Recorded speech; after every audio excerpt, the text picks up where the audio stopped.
Hi,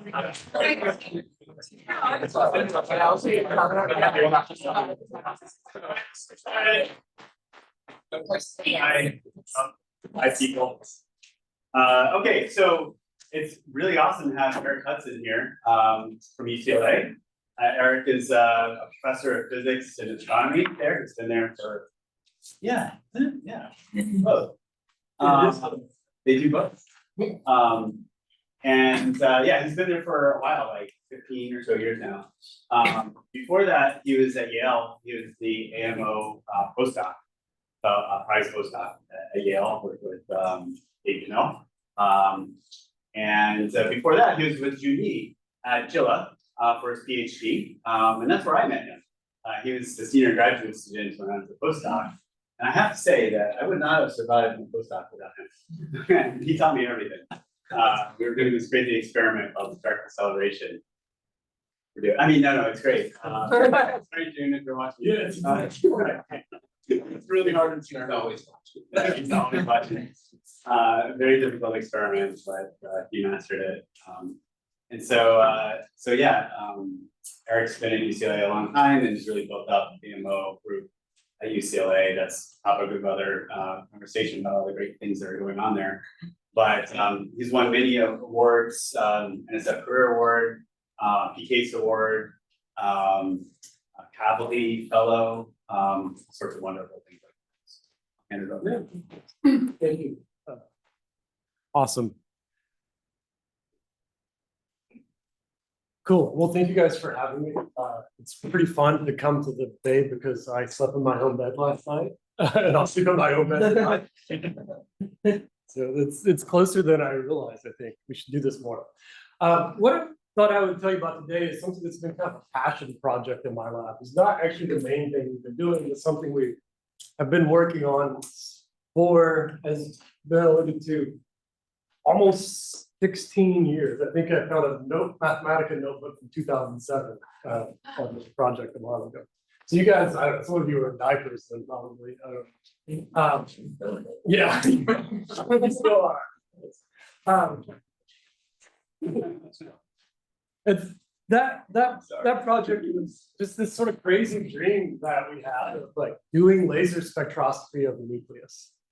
And how I've been talking here, I'll start off by telling you about the nucleus that makes this dream possible and sort of the history that led to this.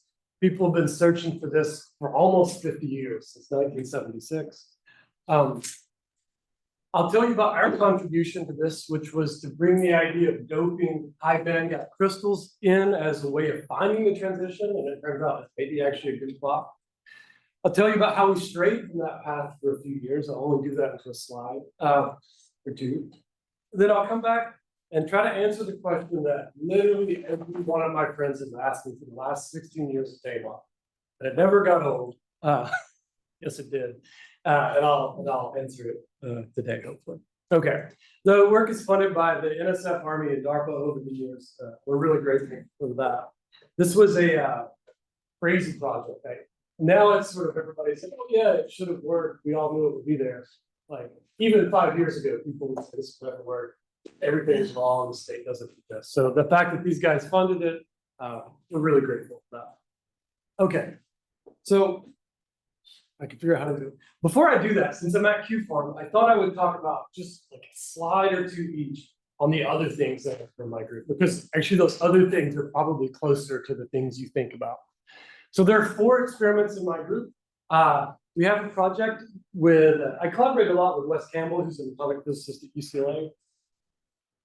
This project is with a bunch of quantum chemists who some of you may know.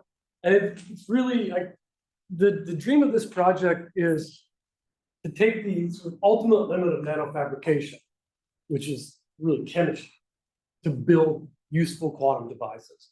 Imagine that you could fabricate, some device atom by atom by using chemistry. If you could do that, it really could be defect-free, right? You could make moles of identical systems. Now, this is a crazy, hundreds of years in the future dream, but it's a fun thing to start working on now. And so we've started looking at, can we make sort of the first step of a quantum functional group that you can functionalize things with, that will be a good qubit. Looks kind of something like that. And we've been doing things along, oops, sorry, this is a much nicer laser pointer than I'm used to. We've been doing things, studying these molecules, learning about the spectroscopy, and more recently, we've been working towards functionalizing diamond with them. And the way we're doing that is sort of the atomic physicist approach to a surface, and that is atom by atom. We start with our quantum functional group, and we actually add a couple of carbons, then we add a few more until we make adamantane, which is the diamond unit cell. Then we make a couple more to make diamantane, triamantane, and sort of build up in a bottom-up way towards the surface to sort of learn what we're at. That's been a lot of fun. Be happy to talk to you guys about that. Another project in my group, and this one is again in collaboration with West, is our work on trapped ion qubits, specifically for quantum computing mostly. We're in a fortunate position in the trapped ion world, which is that industry is now doing things we can't do in the lab before. And that, at first, that was like problematic because it was like, hey, this is what we were going to do. But now you guys have like 400 people and $500 million and you're doing it. But what it's done for us is it's allowed us to redirect to the things that we should be working on in academia. And that is really the physics behind it all. We don't have to worry about building these devices anymore. So we've done things, pioneered some new qubits that all the companies are switching to now. We've been really investigating what are the fundamental limits to these gates that are used in the quantum computers, the trapped ion quantum computers. We found out that they were wrong and that they could actually be much better. And where we're headed now in the future is really working on efficient encoding, way to encode more than one qubit into a single atom, and ways to do that in a way where you have some protection, maybe correction, but at least mitigation of errors. So really efficient use of atomic conditions. The thing that's probably the biggest effort in my group over the years is working with molecular ions. This came out of at least thematically what Ben mentioned. We worked on this crazy experiment, which it's crazy enough that you should never do it. I can prove it to you mathematically that you should never do it, but it took a while to figure that out. But in that experiment, we had neutral molecules and we were trying to slow them down and trap them. And well, this experiment sort of came out of that angst, which was like, let's just ionize this molecule. And then it would be a lot easier to do that. And so we've, over the years, have developed these molecular ion traps, ways to cool them using neutral atoms, atomic ions. We've demonstrated internal state cooling, external cooling, control of all the chemistry. And what we're really working on now is sort of all this stuff coming together. I'm really excited about this.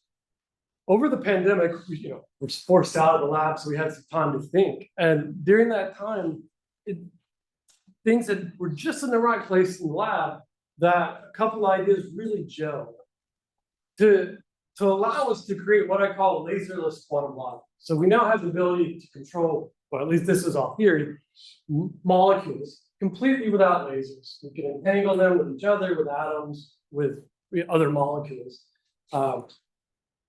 And all we really need are sort of RF to microwave fields. So in some ways, it takes a lot of the good parts of solid state qubits and combines it with some of the good parts of atomic qubits, so that we have really long coherence times, isolation of the environment. And so we spent, since the pandemic, basically dropping everything and putting it all together to demonstrate this. I thought I'd show a slide or two here, basically because I had a fun conversation with Dave this morning. I'm like, well, I'll show 2 slides. We built up this machine. We call it the EGGS machine. EGG stands for electric field gradient gates. It turns out when we look at these laserless operations, they're electric field gradients. This is a trapped ion system. It has to be cryogenic for various reasons, low vibration. And what we do is inside of this is an ion trap. And I'll talk about experiments where there's just a single ion here, but then we also do experiments where we co-trap a molecule. And effectively, the calcium, this atomic ion here is like a chaperone for this HCl. We only ever talk to the calcium and we let it talk to the HCl for us. This experiment has come online in the last year and a half. And we've done a number of things that we didn't anticipate. That's the way it goes.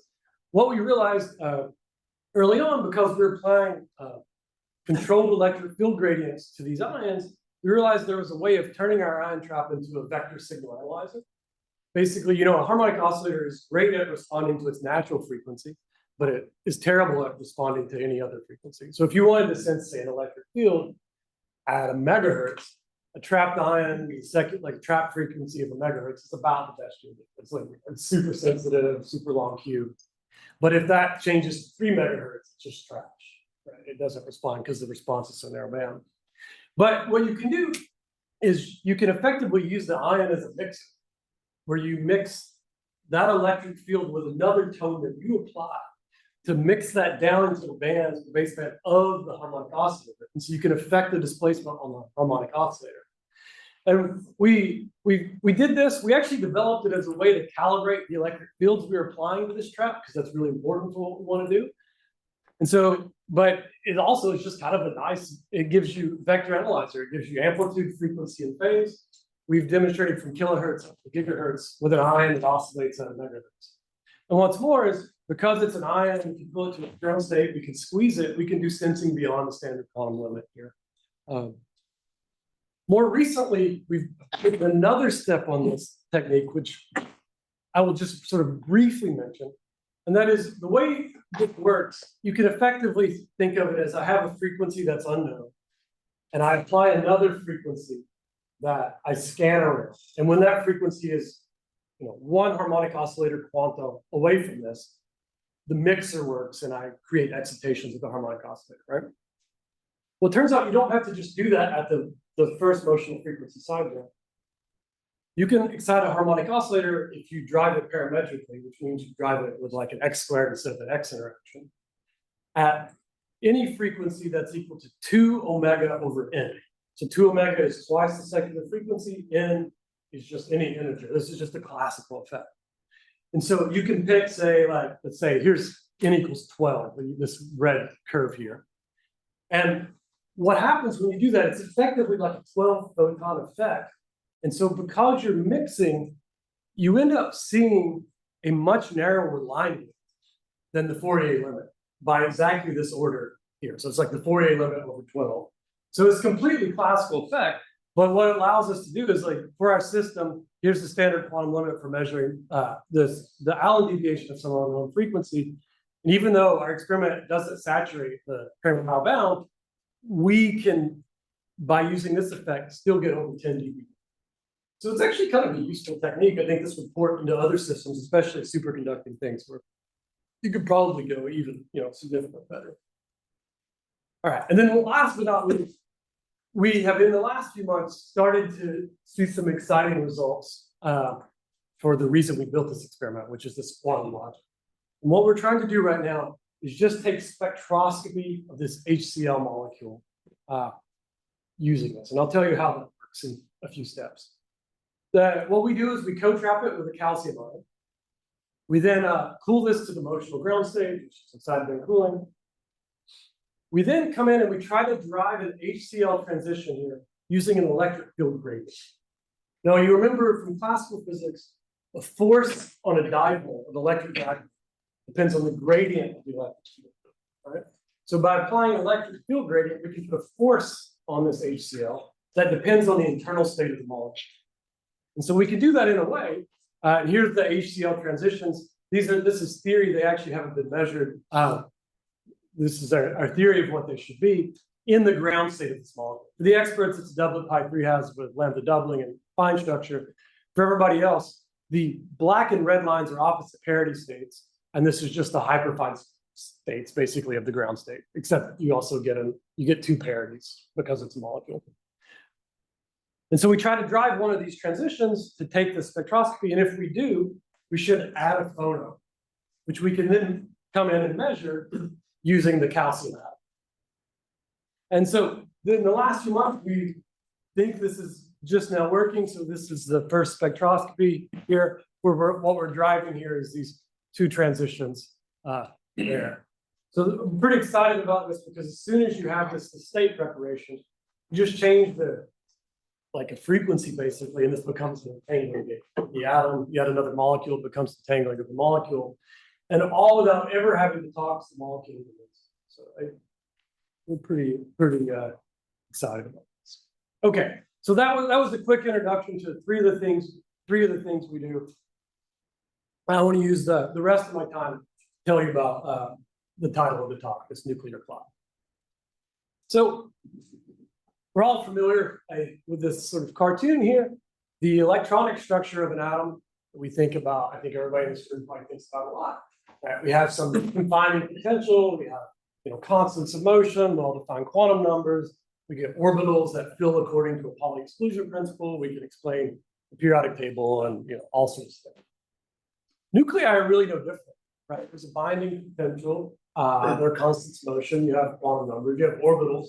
They fill according to a Pauli exclusion principle. There's two now because there's neutrons and protons. But nonetheless, it's just like two copies of atomic physics, and it's beautiful. We don't ever really think about it because the energy levels in a nucleus are really far apart. This is keVs, there are tens of keVs, and in some cases, mega electron volts apart. So we just don't have the ability to access them with the tools of spectroscopy that we normally do. There is, however, one exception to that that's known, and that is thorium-229. And I'll tell you the story of how thorium-229 came to be as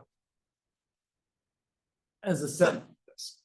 So in 1976, Kroger and Reich, they were at the Idaho National Lab, were looking at alpha decay of uranium-233.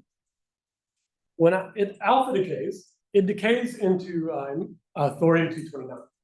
Now, if you imagine you're a nucleon in this uranium nucleus, you're sitting there, you're happy, you're in the ground state of uranium, suddenly 4 of your friends disappear, and you realize that I'm no longer in the potential of a uranium nucleus, and so it's not in the ground state anymore. It's in some crazy excited state, and so this thing just emits gamma rays as it relaxes to the ground state of the nucleus. And if you just collect these gamma rays, you can piece together the nuclear structure of the daughter nucleus, right? So while nuclear physicists, it's hard for them to excite a nucleus, they get the excitation for free if they look at sort of the decay into the daughter. And so they did this, and they put together the energy level structure of thorium. They couldn't resolve everything. This was like 50 years ago, and even today you can't resolve it with this technique.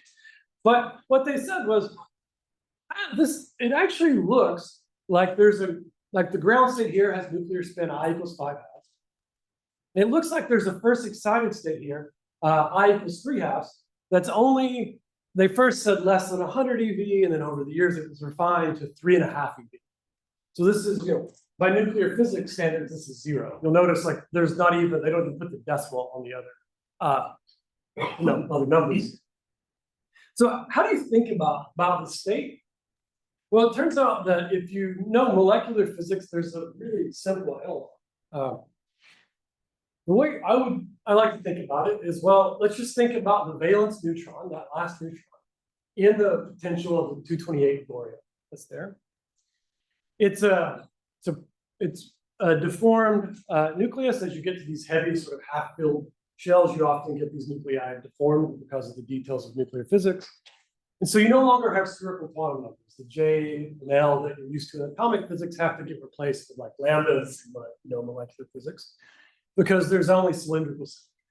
So constant of motion is a projection of this angular momentum onto the symmetry axis, and the ground state is K = 5 halves. And so that's the ground state here. These states are just rotational states. This thing can rotate. And so this is the first and second rotational state, just like a molecule rotates. It happens to be at 42 keV, but it's still just a rotational state. This state is just the other fine structure component here. This K could be at 3 halves, and that's a different projection. And then these are rotational bands on top of that. Now you might look at this and say, okay, now I see why this is so close. This is just spin orbit splitting. And nuclear physics is crazy, so maybe spin orbit is like a few eV, right? Spin orbit is typically, like, these terms can be a few mega electron volts in a nucleus. That is not the reason this is degenerate. It's an absolute magic cancellation of terms that are of order, MEV to GeV to some crazy precision. And so a lot of people since 1976 went off to look for this transition or look for this state because it's very weird and it's a unique nuclear physics thing. And no one was ever able to find it. There was a brief time in the 90s where people thought they found it and then later realized that it was like nitrogen. But no one found it and things sort of gave up. People sort of gave up. And then in 2007, a collaboration of Livermore, Los Alamos, and Mascota basically redid the Kroger and Reich experiment, but with like 40 years better of gamma ray spectrometers. They still couldn't resolve this state directly, but they could improve this measurement. And they said, oh, it's not 3.5 eV, it's 7.8. The nuclear physicists, they're like, okay, and I don't care, we didn't even put that decimal place here. But to the atomic physicists that went and looked at it, that's a pretty big difference, right? This is like a UV photon. This is like a vacuum ultraviolet photon. It goes about that far in air, right? And I'm pushing my fingers together. So none of the previous techniques could have found it. And so it really re-energized everybody to go look for it. That's when I got involved. I was a postdoc here, and sort of that's when I came up with this thing. It's because of this paper. So the motivation for this from an atomic physics point of view, I think, is pretty clear to all of you in this room already. The line width of the transition wasn't known until recently, but we could estimate it was probably like a millihertz, 100 microhertz. So you see, this is a high energy photon, this is a narrow line. You put it together as atomic physicists do. You say, oh, that's a really high Q, probably I could build a clock out of it, right? And then maybe somebody will pay me to do this. That's part of the motivation. There is I would say actually, that's not really the main motivation in my mind for a nuclear clock. A better motivation is when you consider the systematics. Because the nucleus is so small, the moments are small. So nuclear magnetons are way smaller than Bohr magnetons, you know, like quadrupole moments are way smaller. So environmental shifts just do less to you. It's just more protected from perturbations. And also, I mean, the black body shift is minimal when the first electric dipole transition is 40 keV, right? You don't have to worry about that much. So this could be a really active clock. So people thought about this for a while. The first person that I know of, maybe who there's more credit than he gets, is probably Eugene Takalia in Moscow. He wrote a series of papers in the late 90s that I think in some way foresaw a lot of what has happened. He's the first to mention, hey, you could probably use this as a standard. There's a really famous important paper from Eckerd Pike and Christian Tam that in 2003, that was the real first serious look at how would I build a clock out of this, particularly mostly focusing on like,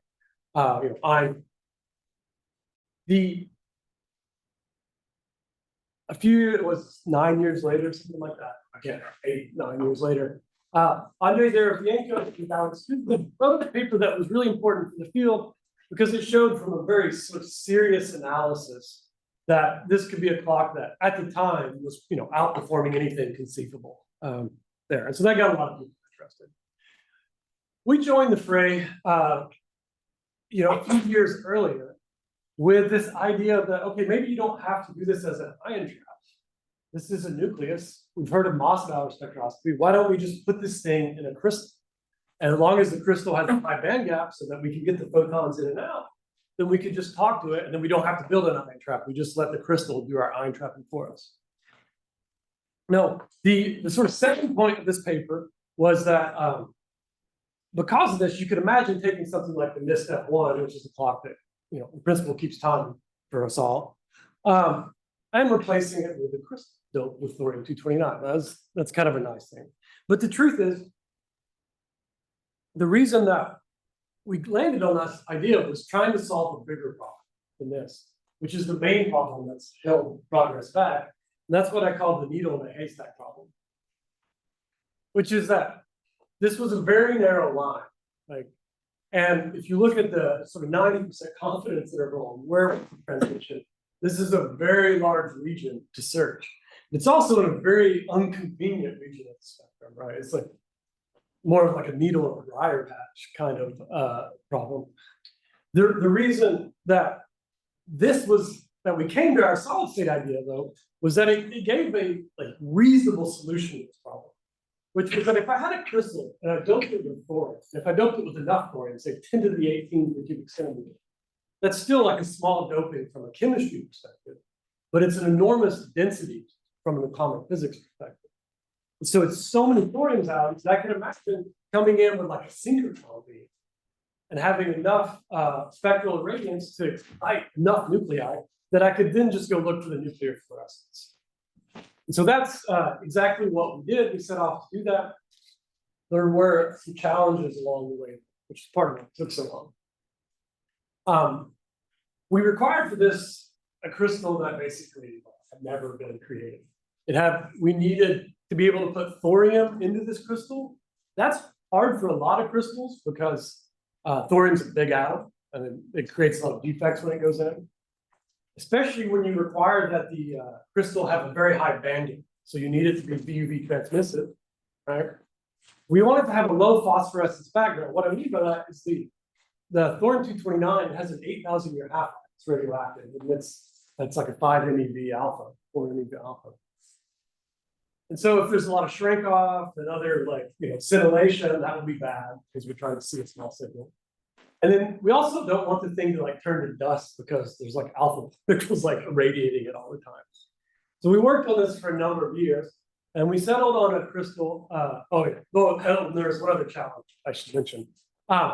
It was pretty much unobtainium at this point. The first quote we got for thorium-229 for 3 milligrams was $6 million. I like to point out that we had 60 days though to think it over. But eventually, working with Oak Ridge, we were able to get some for a significant discount on that 6 million. It was 3 milligrams, and I think we paid $150,000, which is per weight. I bet that's one of the most expensive things any of us in this room have ever purchased. And also you did have to smoke that out. Yeah, no, that would probably have been cheaper. Yeah, hey, who knows? The next 4 years, maybe I'm gonna be able to do that now.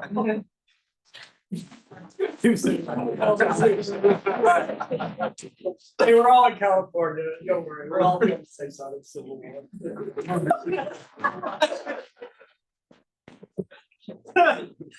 It's the valley there. He needs to fit in the back.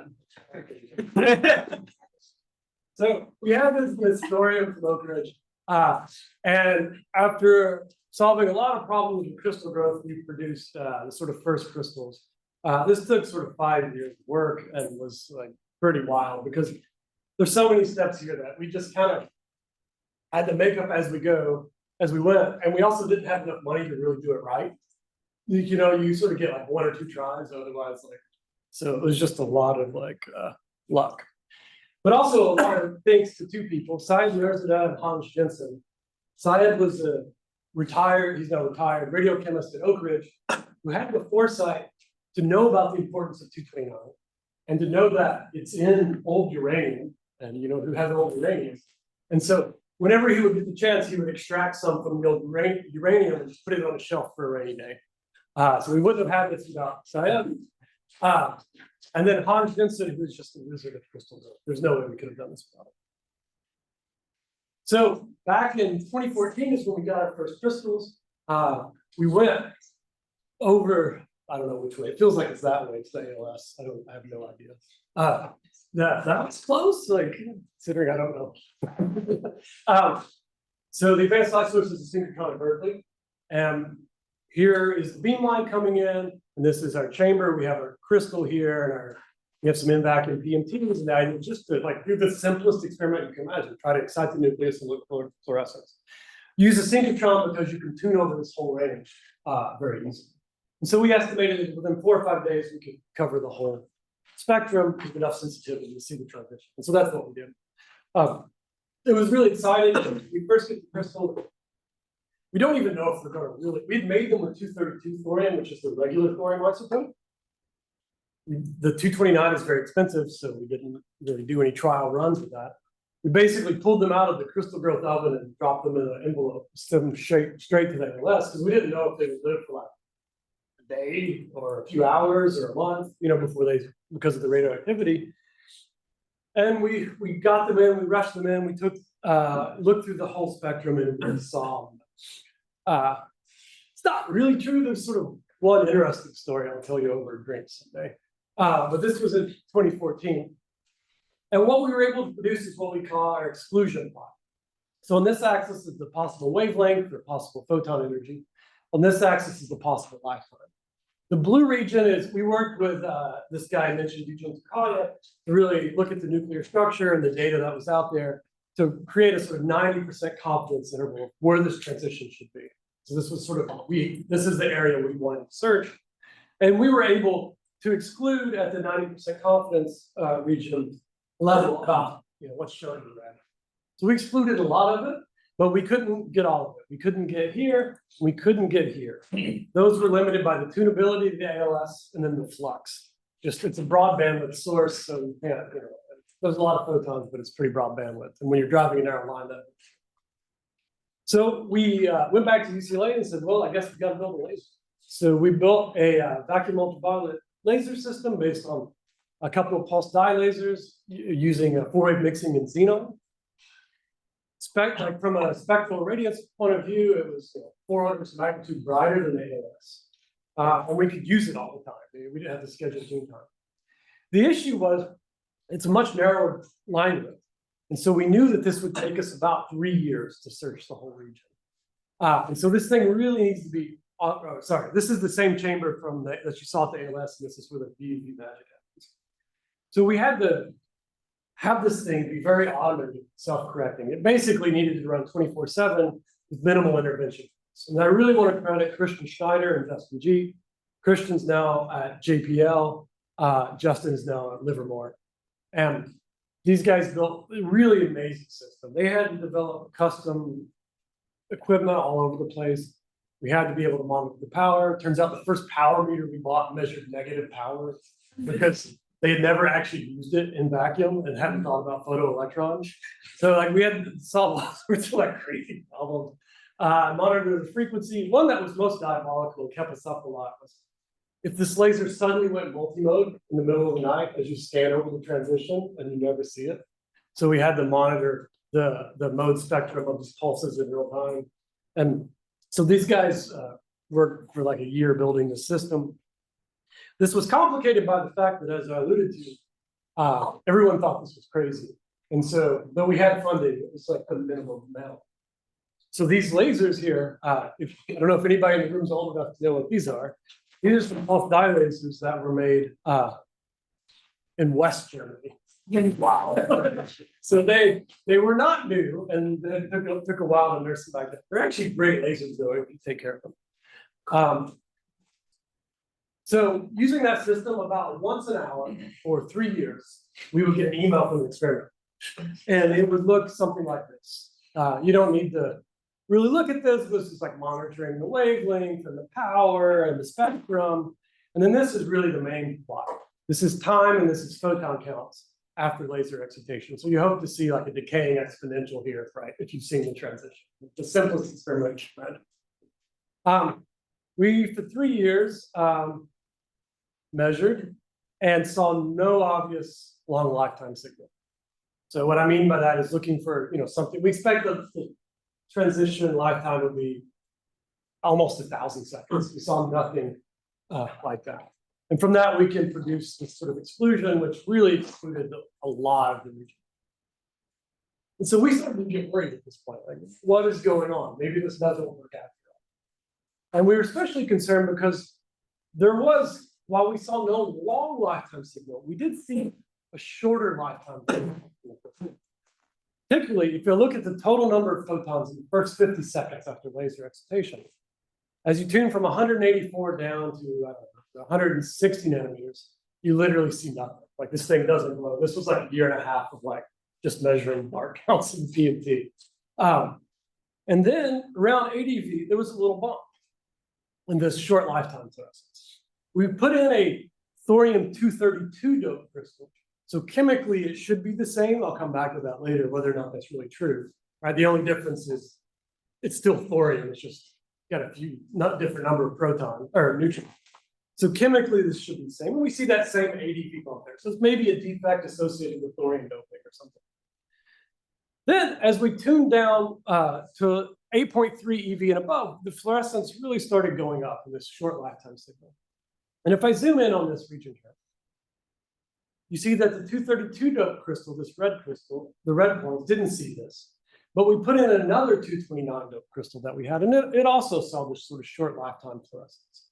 And so we started to think, okay, maybe this is actually the nuclear transition. We didn't really know what the transition was at this point, but maybe this is where it's at. There are other experiments that suggested it could be in this region at this time.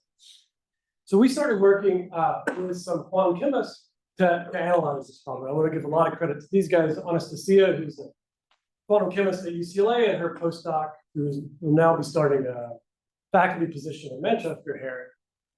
They did, from my point of view, a ridiculously crazy DFT calculation where the crystal we use is called LISAP. It's lithium, strontium, aluminum fluoride.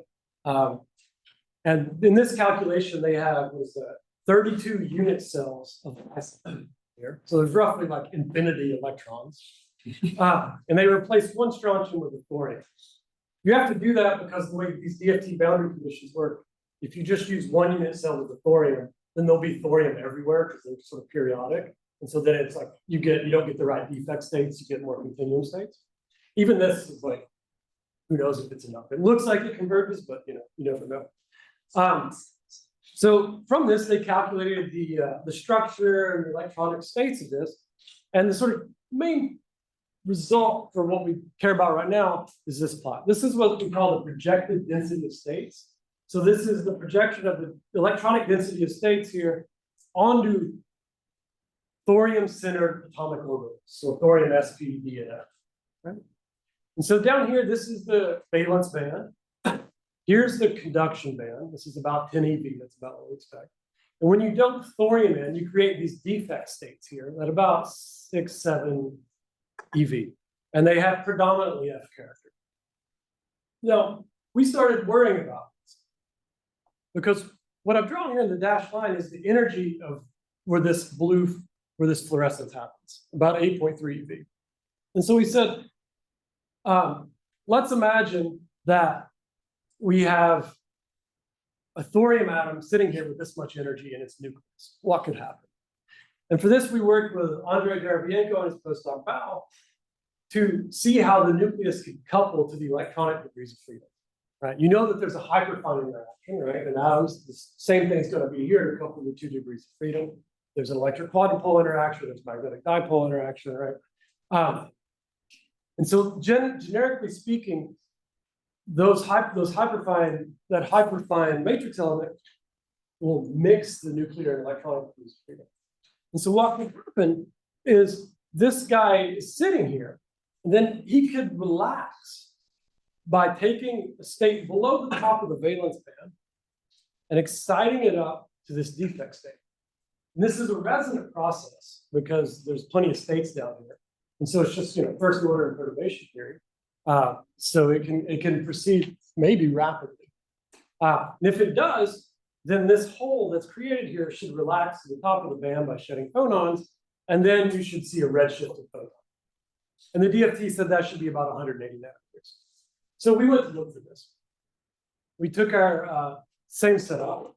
There's not enough photons coming off to use a real spectrometer, so we basically just used every different filter we could find and all the different combinations, and then did a Gaussian deconvolution. And the spectrum of the photons coming off is shown here in this sort of blue line. Out here above 225 nanometers is just the radiation background. So this crystal glows a little bit in the UV because it's radioactive. It actually, from the test we've done with all cellulose, is one of the least scintillating materials they've ever seen, which is part of why we picked it. But nonetheless, there's still a little bit of light coming off of it. So luckily, this process reproduced that, which gave us some confidence in it. But it also produced a very narrow peak, and you can't really say how narrow it is, right at the wavelength predicted by DFT. And so we were starting to think that maybe this thing is quenched in this crystal approach, which is never. And so we actually, as I meant to, we strayed from the path for a few years. So we were like, okay, maybe this doesn't work. So we started down some different roads.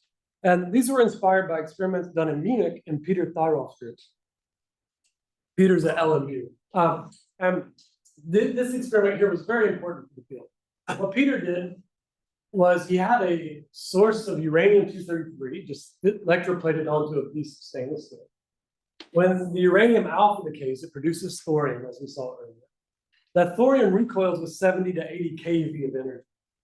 And so it can leave the surface, just fly out. He then has some basically ion optics at a particle mass spectrometer to collect the thorium-229.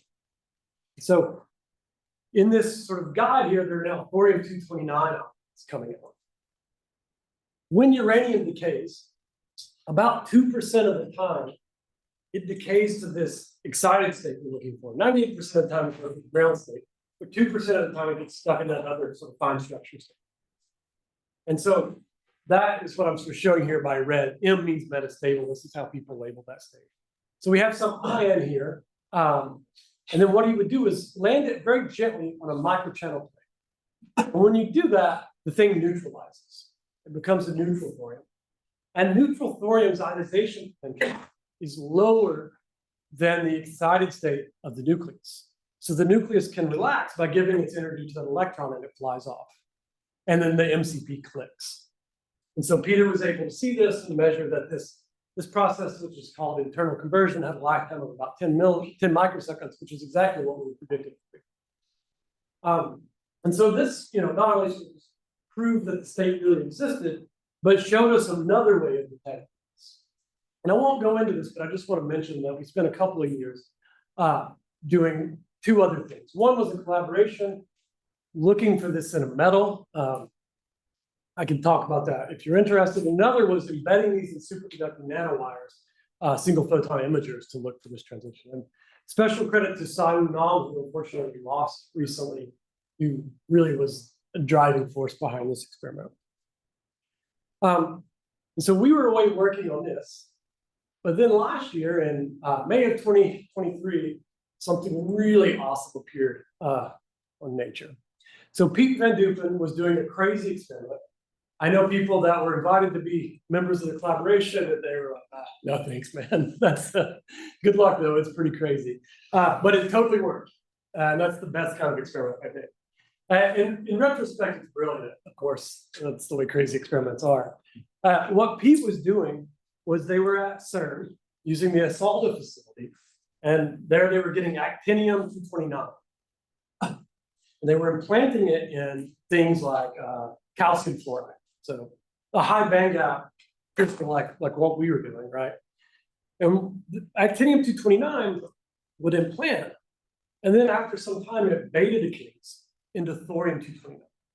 And when it does, with a reasonably high fraction, it produces this excited state that will then relax and emit a photon.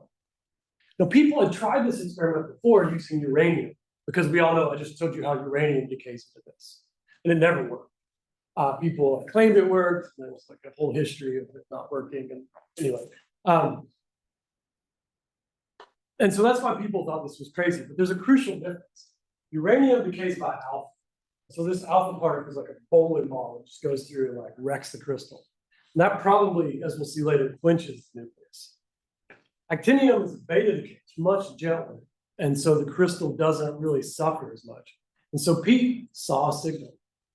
And he saw something around 150 nanometers, like a nanometer or two wide. And more importantly for us, because, well, the first thing was that where he saw this was exactly where we saw this sort of, suspect short lifetime fluorescence. But more importantly for us, he saw that the lifetime of this fluorescence was of order 1,000 seconds. So not some super short thing, but really the long lifetime. We were very fortunate in that Peter Thyrolf was visiting us like a week after this paper came out, and Peter collaborated on this paper. And Peter's a great guy, he's done a lot for thorium. And we said, hey, bud, can you slip some of this in your pocket when you get back to Europe, get Pete to stick it in the beamline the next time? And he did. It was awesome. Pete's awesome, and so he did too. And like literally just like 3 months later, Sandra, who's the lead grad student, called us up and said, hey, your guys' crystal works too. I don't know, like, why you can't see anything. But there was a key part to it, and that is, but probably not all of it, and maybe only a small fraction. And this was also true in calcium fluoride. They weren't sure how much of the thorium that should have emitted did emit. There seemed to be a smaller participation fraction. So if you go back and look at our exclusion plot, I snuck in here always that this exclusion assumes 100% thorium participation, because in the absence of that, what else are you going to do, right? If this is like a percent, this drops down by 2 orders of magnitude. And so then we've excluded nothing, or we're right on the edge of exclusion. So he said, okay, statistics be damned. Let's go back to our data and say, look, we know that the transition is somewhere in this gray region, thanks to this Pete's experiment. We see some, short lifetime stuff here. Let's just look at the total long lifetime fluorescence, just the total number of photons we saw as we scanned over this. We did this range in like early 2019. And this is just a scatter plot of the number of photons that we collected at each wavelength. And then just to guide the eye, like here's the mean, and then here's a mean plus a couple standard deviations. And if you, like among friends, you could say, hey, 2 sigma is interesting, right? Like you can't say it out loud, or like statistics Nazis come after you, but we're like, okay, there's some points here we should recheck, right? And in particular, this one is like really high compared to the others. Like, I don't know, like let's go there. And sure enough, when we went there, what we saw was a tiny little bump. And it's very narrow, it's a few gigahertz wide. So by solid state standards, it's a really narrow thing. This is the line width of our laser. So this was a laser line width limited bump. We then put in that 232 doped crystal I told you about. We scan over it, no tiny bump. We then said, well, we have some other thorium crystals on the shelf. They have less thorium in them, but we should try anyway, because we'd like to confirm it more than one sample. We take the sample with less thorium in it, and we see this. And this was, as I like this was a bittersweet moment, right? Like this is nice to see by our standards a gigantic signal, but this should have less thorium in this. Like if we had used this crystal instead, we would have found this like 3 years ago, right? And in fact, we had 4 crystals. And if we had chosen any of the other 3 besides the one, right, yeah. And so what's going on? So what's going on? Well, in this crystal, only about 1%, actually probably less of the thorium participates. In this crystal, it's tens of percent. Maybe this is rough, it may be 10, 20, 30, 40, 50%. And so we can talk about why that might be. Statistics of small numbers game right now, so there's a lot of speculation. But with this, we can then go, we can measure the lifetime, measure the transition frequency. It's 202407 gigahertz, so I'll probably remember that number forever. We got t-shirts 202407. We can also measure the lifetime. We see it's about 600 seconds, which is kind of right where we expected it to be. If you were paying special attention, you notice I was saying like lifetimes or alignments that should be longer than that, like maybe it should be like 2,000 seconds. What I left out was in the crystal, the index of refraction leads to an n-cubed enhancement in the density of photonic states, right? Think about there's an n-cube there, right? This is a magnetic dipole, so it doesn't care about the dielectric. And so overall, the emission rate grows by n-cubed. An electric dipole only goes as n because the electric field is screened, right? But a magnetic dipole goes as n-cubed. So this is a bare lifetime of 2,000 seconds, which is like literally exactly where we thought it would be.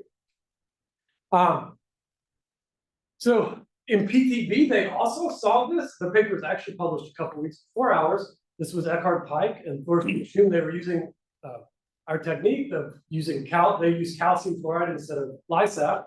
They see something. We saw 202407. They saw 202409 with a 7 gigahertz error bar, so they're the same. They also measured a lifetime that was similar of about 630. Now, these are not the same statistically, nor should they be, because the index of refraction of these materials are different, right? And so they're just not going to be the same. You could try to scale to what the vacuum lifetime should be, but we don't actually know the index of our material. It's such a kind of a rare material. It hasn't been measured yet. We're working with NIST to do that right now. Right. And so with that, we can finally, I think, come to this question that, or the end of this search that's happened, it's been going on since 1976. Even I wasn't born then, like just barely, but have we found the 229 transition? You might say, well, this is obvious. You didn't see it in 232, you see it in 229. And that's the same is true here. They also do the control, they don't see it. But this argument that these are chemically the same is a little bit suspect, because thorium-229 is very radioactive. So these crystals have a much harder life than a thorium-232 crystal. Maybe you could have some sort of color thing or something.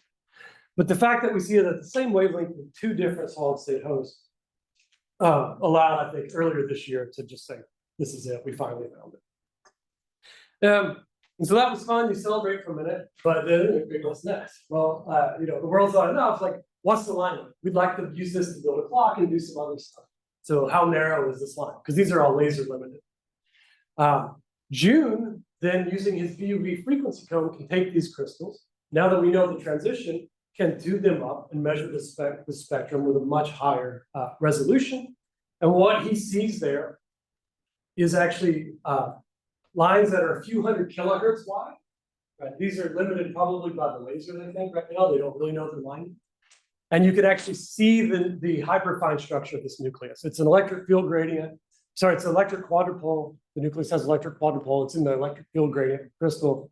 If you're used to like crystal defects and stuff, you've probably seen patterns like this before. It's just like solid state laser physics, like electric field gradient splits these things. And you can see all these lines.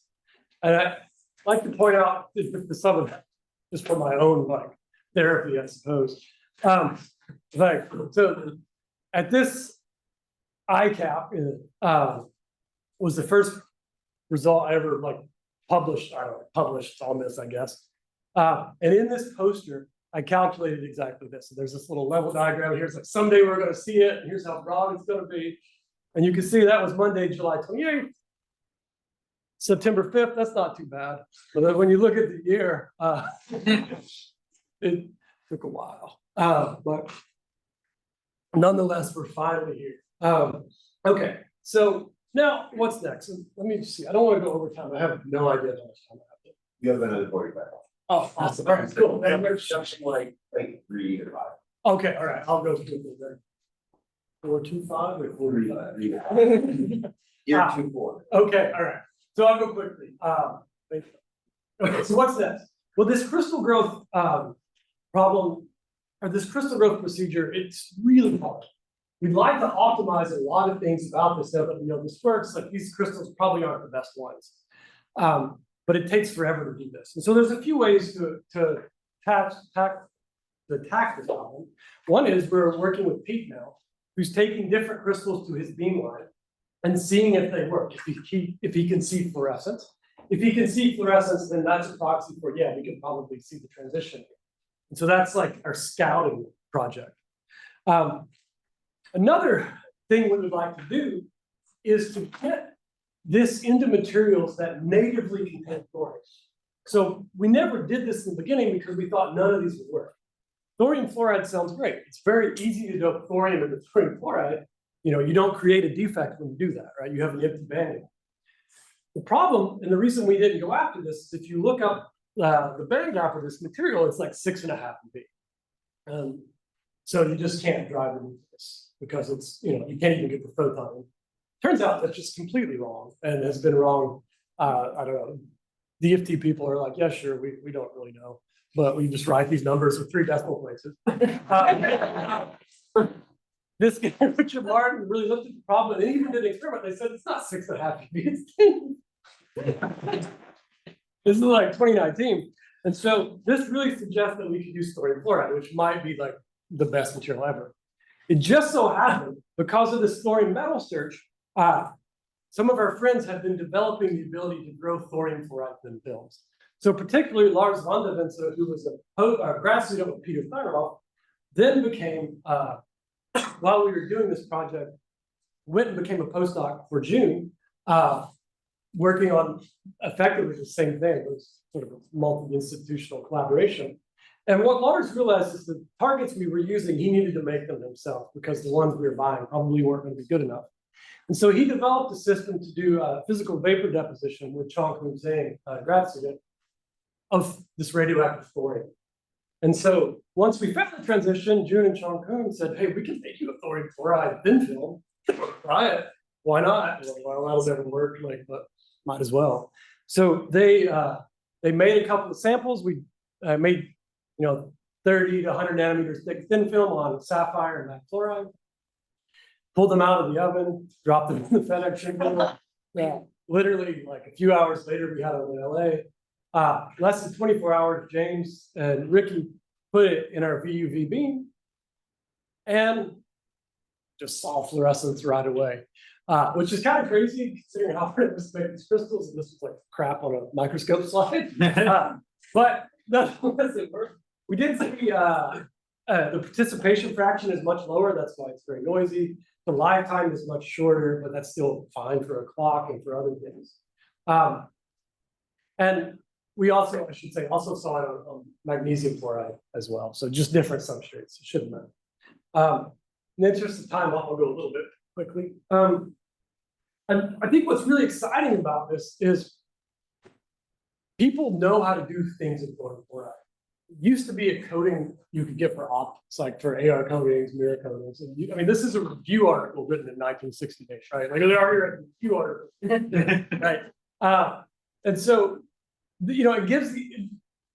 it suggests the idea that, hey, since you can do this, you can imagine making waveguides of thorium fluoride. Their super radiance would be super easy to access here because the thorium is close. You can put this into cavities. I think you'll be able to make this sensors of strain, be able to do studies of crystallinity, and I think it'll be a really good temperature sensor. I don't even know what's going to happen here. And right now there's only about 40 grams of thorium-229 we can get in the world. And so the fact that we don't require much for this, I think is good too. All right. So that should appear in a day or so. All right. So I'll skip this. This is some fun quantum optics. All right. And then I'll end with one fun thing. So we've been talking about, this crystal is going to be a portable clock, and that's maybe why some people have paid us to do this work. This looks very portable, right? But our laser system was like the size of a 5x12 optics table, right? Not exactly something you're going to put on satellite, because you also need like a small coal-fired power plant to keep it running, right? So what are we going to do here? Well, now that we know the wavelength, we can start thinking about nonlinear optics to the rescue.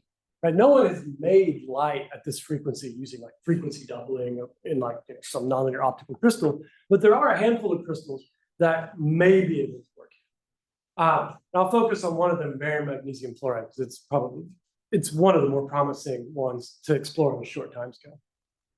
And so the idea here is we can take this barium magnesium fluoride, it's quasi-phase matching, so you have to pull it, but then you can create this 148 nanometer light, and then you just need 296 nanometer light. This is exciting, but there's another step here, right? Well, there's two things. First, you have to prove that this, there's another step here. Because you don't actually have to separate this. You could just dope the thorium directly into the crystal. And so this is one of the things we're working on now, is creating thorium-doped magnesium fluoride. This doesn't need to be in vacuum because all we ever have to do is create 296 nanometer light. The VUV light gets made inside the crystal and never exits. And so now we're talking about a portable crystal that needs a 296 nanometer laser to be a clock. That's not pretty easy. Like that's not that. And so we're pretty excited about that. Patent pending.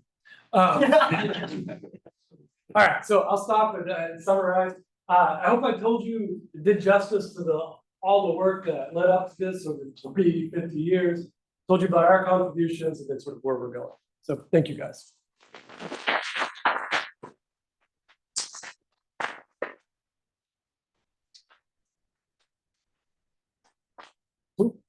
Okay, questions? Yeah.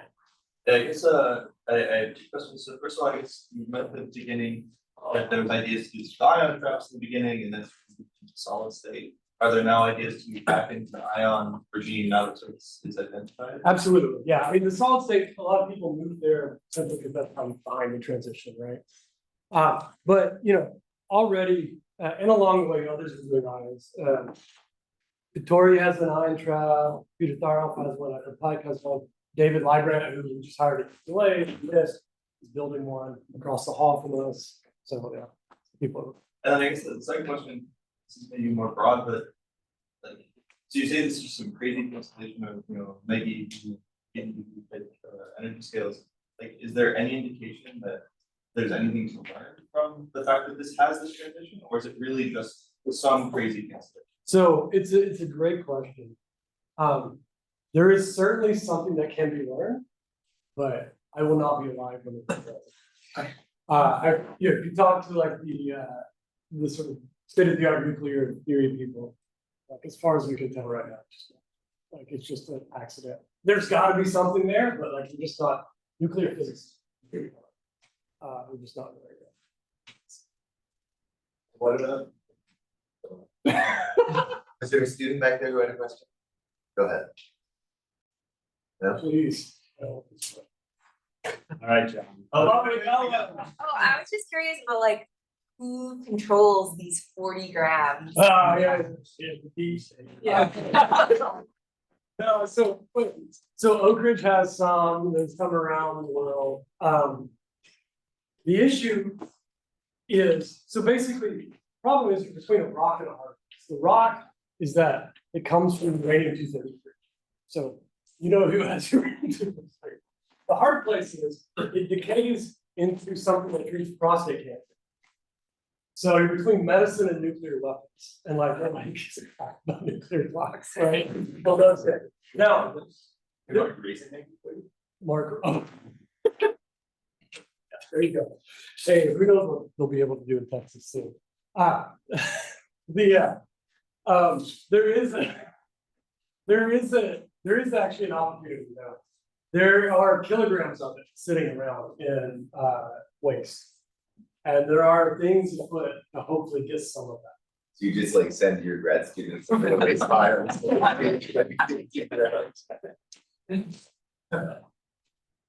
Radiation resilience is the main thing you need for a postdoc. Yeah. A little bit's good for you this day.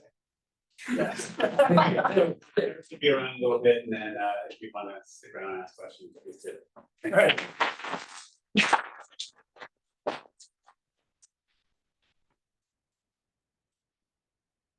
So, it